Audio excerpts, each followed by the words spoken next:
Deda. Oh. Ზე. კი. ზე, აი როგორც ფსიქოლოგი, როგორც დედა არა.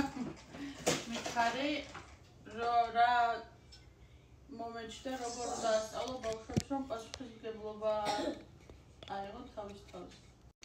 ეხლა მე თან ყავას გავაკეთებ და თან მოგიყვანო. Давай. ეს არ არის რაღაცა ერთი წამის ან ერთი დღის ან რაღაცა ერთჯერადი პროცესი. ხო, მაგიტო შეგეკითხა. Step by step ნელ-ნელა. აი ყოველ ეტაპზე რაღაცა პასუხისმგებლობები აი მოიზარდა, გადააბარე. რაღაცა გასაგები რო იყოს უყურე. თავიდან თვითონ ვერ ცხდება რომ там ფისი უნდა ან შია სიყვარული, ხო? და შენ უნდა გამოიცნო და გადააყენო, აჭამო. მე რაღაცა ისეთი ადამიანი თვითონ სწავლობს, რომ აი ესე რო გძრო, ფისი მინდა და რომ გააჟღეროს ფისი მინდა. აი კუჩი რო ეს მაწყებს, ჭამა მინდა და გააჟღეროს რო ჭამა მინდა. და ამას აი ესე ყოველ ეტაპზე, ყოველ დღე შეიძლება ითქვას, ყოველი ახალი თვე ახალ რაღაცას მასშტაბია და არის ლილა ხმა ჩაუწიებე რომ გეხვეწე. ჩემ ძირფას ყავა გამიშთა თან. ინგურუს თაიყავა. ხო და ესე რა და არის აი ესეთი ასაკობრივი კრიზისების პერიოდები ფსიქოლოგიაში დადგენილი, სადაც დაბადების კრიზისი, 1 წლის კრიზისი, 3 წლის კრიზისი, 7 წლის კრიზისი, სადაც ადამიანი უკვე იმდენ სწავლობს, იმდენად იცვლება, რომ ძველებურად რომ მოექცე, ან ძველებურად რო აღიქვას თავისთავი აღარ შეიძლება.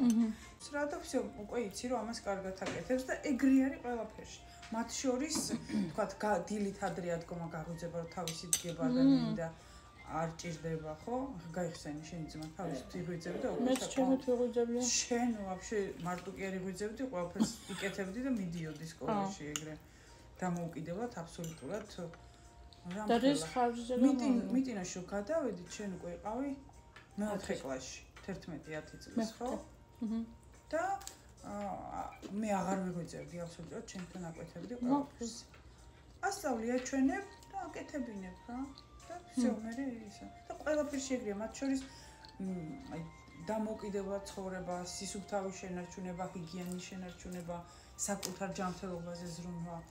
მე ხალ ვიყავ 24 წლის. და წამალი რომ მე თვითონ დამელია და დედას არ უნდა ჩაედო პირში და უნდა გაიხსენებინა. მეთქი აუ როგორ ტეხავს რომ მე უნდა მახსოვდეს ეს და არა დედამის დრონა სამას.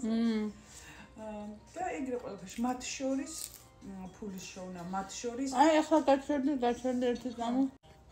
ხო, კარჩე, რაღაც ვიდეოებს უყურებ ხა ლექციებს და აი წარმატება მოდის იმათთან, ვინც იღებს საკუთარ თავზე 100%-იან პასუხისმგებლობას და დაჟე ერთ წარმატებულ ადამიანს უკეთებ ახლა ჩემი მაჯიკურ ნახატს და მაგას შევეკითხე. შენი мотиваცია რა არის ყველაზე დიდი ცხოვრებაში და მისი პასუხი იყო რომ პასუხისმგებლობა. ამიტომ მაინტერესებს სად გავმაზე და რა როგორ დამოკიდა მე ცხოვრებაში. მარტო შენ არ გამაზე, ფაქტობრივად სრულიად საქართველოს მაზავს ამას, იმიტომ რომ და ზოგადად პატრიარქალურ საზოგადოებაში არის ქალის ინფანტილური როლი. ქალის დამოკიდებული როლი, რომ ქალს არ მოეთხოვება რომ დადგეს ფეხზე, ისწავლოს, შედგეს როგორც პროფესიონალი და როგორც დამოუკიდებელი ერთეული. და ამ პრობლემას მოგეხსენება მეც გავიარე და გავიარე შენზე გაცილებით უფრო გვიან ასაკში 40 წლიდან მანამდე მამა შენზე ვიყავი სრულად დამოკიდებული და ეს პრობლემა საზოგადოებაში არის რომ ქალი იყოს სრულფასოვანი ერთეული და მერე დაოჯახდეს ისე უყურე კაცებს მოეთხოვებათ ეს თითქოს რომ სრულფასოვანი ერთეული გახდე შეძლო იმასაკნა შეინახო შენი ოჯახი და მერე დაქორწინდე და ქალები არა, ქალი ესე აღვა ბავშვი და ჩემოდანში ჩადო თავისთავი ქმარს ჩააბარა და ეხლა ქმარი მე არ იხინებს ამ ჩემოდანს. არა და როგორ უჭირთ კაცებსაც იცი აი ამ პასუხისმგებლობის სრულფასოვნად თრევა? ძალიან დიდი პასუხისმგებლობაა რომ ერთი ადამიანი ჯერ ბევრს თავისი შენახვა არ შეუძლია და ყველა მოთხოვნების უზრუნველყოფა და პლუს კიდე ერთი კაცი და ჩამოგეკიდაზე და მე ამ კაცი კი არა და ქალი და მე ამას კიდე რამდენი ბავშვი მოყვება და ეს ყველაფერი შენზე რო არის ჩამობრღოტიალებული კაცებო აი კარგი მნიშვნელობით მეწოდებით კი არა ვიზიარებ ამ ვიგიებოდ და მესმის თქვენი ტვირთი. საკმაოდ ძალიან დიდი ტვირთია ეს. მე იცი აი მახსოვს ჩემი თავი ახლა სანამ ნელსონი იქნებოდა ჩემს ცხოვრებაში სალონში ხომ მუშაობდი და რაღაც თითქოს აი ესეთი შეგრძნება მქონდა რომ ცოტა ხანი და პირიკანტავაც შესაძლოა და მე ქმარი რო გეყოლება იმას ჩამოეკიდებ. მე იქნება მისი ხარჯზე წარმატება ან რაღაცა, მაგრამ და ცოტა შორის ტალპის რუსმენ ხოლმე მეც ვიცი შენც გიყვარს ძალიან მაგარი სპიკერი არის სპეციალისტი რუსულენოვანი ლეონიდ ტალპისი ვისაც გაინტერესებთ თვითგანვითარების თემები მოძებნეთ YouTube-ში და ესეთი მოცემულობა არის და წარმოიდგინე ხა 1000-ობით ადამიანთან უმუშავია ტიპს და რამხელა ანალიტიკა და ის აქვს რომ როდესაცო აი ქალი მოდის და უნდა თავისი შემოსავალიო თუ ქმარი ყავს და ამ ქმარს აქვს ნორმალური შემოსავალი 99% შემთხვევაში ქალთან ფული არ მიდის პირდაპირ ქალი არ აკეთებს ამას და რატომ? იმიტომ რომ ჩვენი ფსიქიკა არის მოწყობილი ისე რომ ეძებს ყველაზე იოლ გზებს და თუ კი აი ესეთი იოლი გზით უკვე ყავს ადამიანი გვერდით უკვე გინახავს კარგად გინახავს ხო და ეხა შენ ადგე და დაიწყო რაღაცა გაჭაჭვარო შენითი შოუ ხო აი არ უნდა რა თვითონ ფსიქიკა ქვეცნობიერი ამას ეწინააღმდეგება და ამიტომ გვირჩევს ეს ადამიანი და მე 100%-ით ვეთანხმები რომ ჯერ შედეგი შენ როგორც ფინანსურად დამოუკიდებელი ერთეული და მე დაოჯახდი და როცა ესე ხდება მე ქალს თავისი ფული აქვს მუდმივად და აი ჩემოდნის როლში შენ რაც თქვი რომ ჩამოეკიდო ხო ასე გვზდიან დედიკო მე მქონია ის პერიოდი რომ ეს არის ჩადებული ქალების ჩემ ქმარზე მე ფულს შოულობდი და რავი და შენ თვითონ შეწყვიტე ეს ხო იმიტომ რომ რაღაცა შინაგანი რო ვუსწრებ და რაღაცა ცუდი მოყვება ამას კი ძალიან ბევრ ხალხს აქვს ისე თქვენც თუ გაქვთ ეს შეგრძნება რომ ქმარს ალბათ გაუსწრო შემოსავალში თუ არა და რაღაცა ცუდი მოხდება თუ არა და რაღაც გჭირდება ეკმარი ხო სხვათა შორის კარგი რაღაც თქვი თუ ქმარი მარტო ფულისთვის გჭირდება და იმის რომ შეგინახოს და მე შენ თვითონ იწყებ ამ ფულის შორის მაშინ გამოდის რომ რაღაცო გჭირდება სინამდვილეში ქმარი ფულისთვის არ გჭირდება ხალხო სიყვარულისთვის გჭირდება აუ მეჯავრება ეს სიტყვა გჭირდება კი არა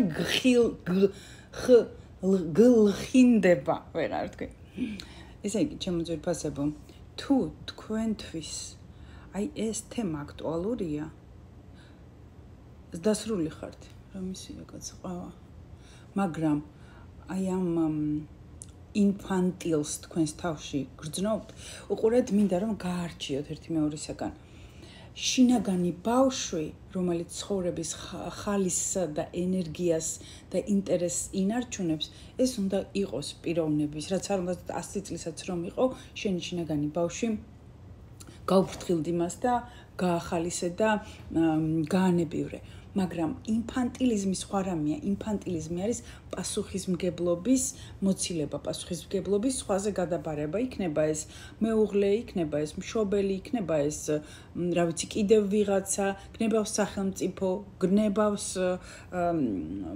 მართველი გნებავს ღმერთი ხო შენი პასუხისმგებლობა შენი გასაკეთებელი შენ უნდა გააკეთო შენს ცხოვრებაზე და შენს თავზე პირველ რიგში შენ უნდა იზრუნო ბიბლიაში წერია ხო შეიყვარე თავი შენი ბოდიში მოყვასი შენი როგორც თავი შენი ანუ ჯერ ისწავლე შენს თავზე ზრუნვა შენი თავის სიყვარული და მხოლოდ ამის მერე შეძლებ სხვაზე ჭეშმარიტ ზრუნვას და სიყვარულს და თუ გრძნობთ რომ ეს საკითხები თქვენში დასამუშავებელია შეგახსენებთ რომ ჩვენი აკადემია სწორედ ამას ემსახურება ადამიანის შინაგან სიძლიერეს და სიძლიერე პასუხისმგებლობის გარეშე არ არსებობს. უბრალოდ საქმე იმაშია, რომ პასუხისმგებლობა განხილული გვაქვს როგორც რაღაცა არასასიამოვნო, როგორც ვალდებულება. ამ დროს როგორც რაღაცა, აი ბავშვობაში ეს შენი პასუხისმგებლობა თუ არ გააკეთე ისჯები, ხო? ანუ პასუხისმგებლობა და ვალდებულება და სასჯელთან არის ასოცირებული. სინამდვილეში პასუხისმგებლობა თავისუფლება და უფლება, ძალაუფლება. როდესაც შენს თავზე იღებ პასუხისმგებლობას ყველა შენს ქმედებაზე, შენს ჯანმრთელობაზე, შენს კარგად ყოფნაზე. და სწორედ ამას ემსახურება მთლიანად ჩვენი აკადემიის საქმიანობა, ჩემი საქმიანობა და რა თქმა უნდა ტრანსფორმაციული კოუჩინგის კურსი. ანუ პიროვნებები ისე იცვლებიან, ისე ძლიერდებიან, შინაგან საყრდენს პოულობენ და ამავდროულად თავისუფლდებიან სხვადასხვა კომპლექსებისა და შინაგანი კონფლიქტებისა და ნევროტიზაციისაგან. თუ გამოძახილი პოვა თქვენში ჩემმა სიტყვებმა, მოგწერეთ 12 იანვარს ვიწყებთ უკვე 29 ნაკადს და ახლა ფასდაკლებები მოქმედებს ადრეული რეგისტრაციისას, ასე რომ მოგწერეთ, მიიღეთ დეტალური ინფორმაცია და თუ გადაწყვეტთ, შემოგვიერთდით. აქვე შეგახსენებთ, რომ ყველაფერი ხდება ონლაინ, სადაც არ უნდა იყოთ მსოფლიოს ნებისმიერ კუთხეში, მთავარია ინტერნეტი, კონტაქტი და ტელეფონი. სწავლა შესაძლებელია. მეორე, ჩვენთან, ესე იგი, თქვენ იღებთ ამ კურსის დამთავრებისას სერტიფიკატს, რომელიც არის ბრიტანული CPD სააკრედიტაციო ცენტრის მიერ აკრედიტებული და ეს სერტიფიკატი მსოფლიოს 54-ზე მეტ წამყვან ქვეყანაში მიიღება. თქვენ იღებთ თანამოაზროვნეთა წრეს, თქვენ იღებთ ინსტრუმენტებს იმისათვის ცოდნას, რომელიც მთელი ცხოვრება დაგეხმარებათ, რომ გამოწვევებს გაუმკლავდეთ და მოკლედ ძალიან დიდ შინაგან ცვლილებებს, გაძლიერებას და განთავისუფლებას. ასე რომ მოგწერეთ ჩვენი აკადემიის გვერდზე Facebook-ზე და გელოდებით.